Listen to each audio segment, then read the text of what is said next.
എന്റെ മക്കൾ ഉറങ്ങിയോ? ഡാ കുട്ടാ എണിച്ചേ, പാല് കുടിച്ചിട്ട് വേണം കിടന്നുറങ്ങാൻ. അയ്യോ, അങ്ങനെ പറഞ്ഞാൽ എങ്ങനെ? പാല് കുടിച്ചാലേ നമുക്ക് പെട്ടെന്ന് വലിയ കുട്ടിയാവാൻ പറ്റുള്ളൂ. ടിവിയിലൊക്കെ കണ്ടിട്ടില്ലേ, I M A Complan boy. വലുതായിട്ട് നമുക്ക് കോളേജിലൊക്കെ പോയി പഠിക്കണം, ജോലിയൊക്കെ വാങ്ങണം, എന്നിട്ട് പുതിയൊരു സൈക്കിൾ വാങ്ങണം, കാറ് വാങ്ങണം, എന്നിട്ട് റോട്ടിൽ കൂടെ അച്ഛൻ നടന്ന് തെണ്ടണം. പാല് കുടിക്കും മക്കളെ. അയ്യ ഉറങ്ങിക്കഴിയുമ്പോ അച്ഛന്റെ മോന്തയ്ക്ക് തന്നെ ഷൊർന്നൊഴിക്കണേ.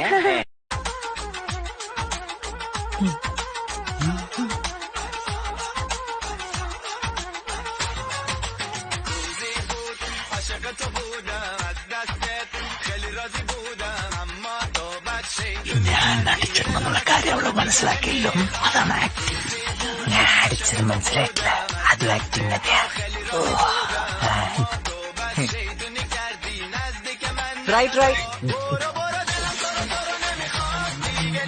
ഏതാണ്ട് മാട്ട സാധനം അടിച്ച് ആടി വന്നിട്ട് ആക്ടിങ്